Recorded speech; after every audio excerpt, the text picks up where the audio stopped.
Today, I have a story for you. Story about a little boy in a medium-sized town with a big talent. Now, I want you to imagine yourself as this little boy as I tell you this story. Put yourself in his shoes and imagine yourself as him throughout the entirety of the story. This story is about a boy named Lucas. He was chubby, from an immigrant family, who struggled to find himself for years, and again, he was pretty chubby. I know, I'm already putting you in a pretty tough position, but believe me, Lucas is a pretty cool guy. In 2001, a Chaldean family had a third child who was the first Canadian-born child in the entire family. This is huge. The family is excited. So excited that they shall give him a Canadian name and make him as Canadian as possible. Great idea, right?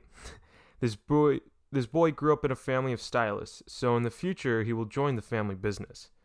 With his siblings at school and his father at work and his mother at work from home, the boy was developing through the teachings of his mother, right? Not exactly.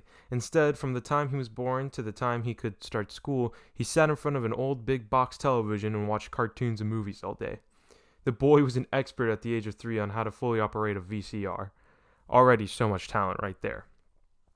So we have a young boy being developed through the power of the television and is assumed to be ready for kindergarten. Let's just say wasn't that miraculous. Lucas went off to kindergarten. However, he was much less developed as a child compared to the other kids. He was very behind. This was the case for the coming years, and these kids got more and more developed. Lucas was pretty slow. His size didn't help as well. The boy was a pretty big boy. At the age of 7, Lucas had a 40-year-old man's beer belly. Exciting, isn't it? However, there is one thing Lucas was stuck with all his life. Lucas was weird. The first time he heard that word being labeled on him was in the first grade by his first grade crush. Heartbreaking, I know. In front of the whole classroom. That word, it stuck with him for years. Why though? What made this boy, who seems innocent enough, why was he labeled weird? Let's just say it wasn't pleasant for the other kids to see a chubby boy do an Elmo impression while talking to himself in the back of the class.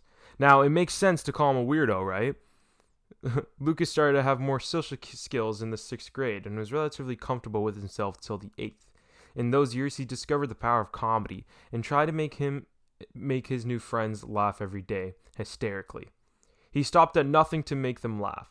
This is the chance for the new people to start liking him. Every night, on the same big box that was put into his room, he watched countless comedians, comedy shows, whatever it was to make these newfound friends laugh. Did it work? You bet your butt it did. This came with a cost, though, with no filter. Lucas got into a lot of trouble. Being seen as the baddest kid in the school with 5 suspensions were not a common thing at all. His family struggled to find out who Lucas was and what he was good at. Was he a sports guy? Nope. He couldn't run at all, even if zombies were chasing his fat ass. Although he was pretty good at football when it came to tackling the QB. My guess was the QB was shocked to see him run. How about music? He tried the guitar but was too scared to play it. He had a keyboard, but he'd rather watch Scarface on reruns than learn. And he was pretty nice on the flute, but society told him he's gay for playing it. Any art? You wish. How about dance? Tried that and was called gay. Math? Skip? Science? You still wish. French? History? Geography? Singing? Poetry? Anything at all? Well, one thing that triggered him at a young age, and he didn't realize this talent till later. The boy was a writer.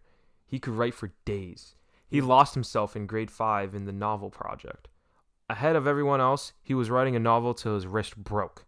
Exaggeration, but you get the idea. He got the highest mark and the gears in his head started to turn.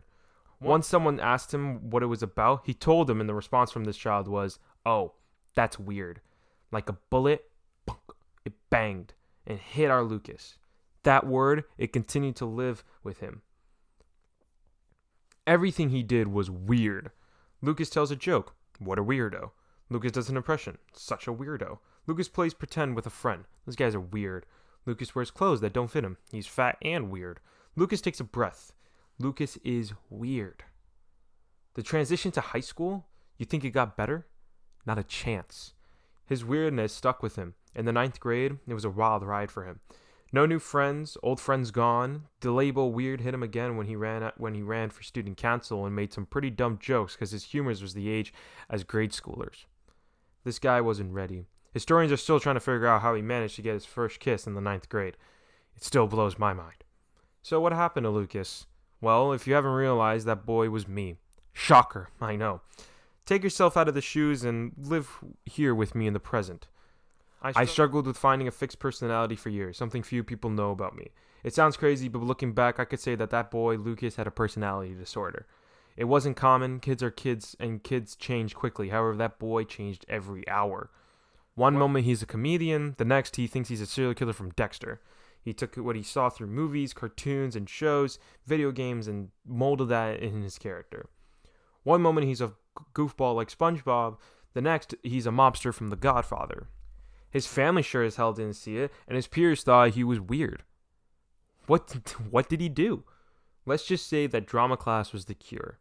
Acting was his release. The first time I ever performed in front of anyone, I looked like a professional. He wasn't seen as a weirdo anymore. He was an actor. However, he was too scared to be in plays. At 220 pounds, at the age of 15, the boy needed change.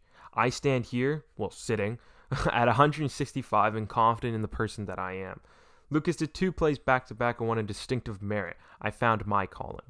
I found my identity. I found my skill. I branched off like a tree and gained more knowledge in the fields of history, psychology, business, English. Combining these skills, I became a much more confident and stronger writer.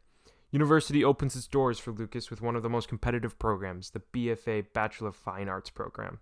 He will strive to become a trinity of creativity, a writer, a director, and an actor. I want you to take one thing with you from this. Never look at a child and assume he's just weird. Every child has something special about them.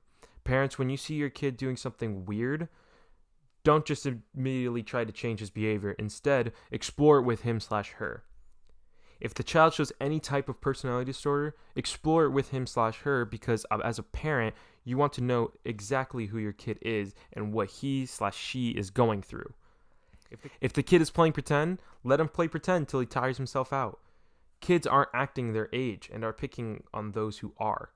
A great friend once told me to appreciate your current age and live like it, because future ages will come, however, you're only your age once.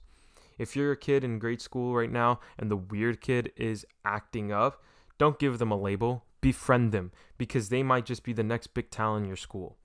Weirdos are just as intelligent as the person that labels them a weirdo. I can say confidently that I am a weirdo because I know that my weirdness is my skill and my talents. So stay weird and prove them wrong later in life. Thank you.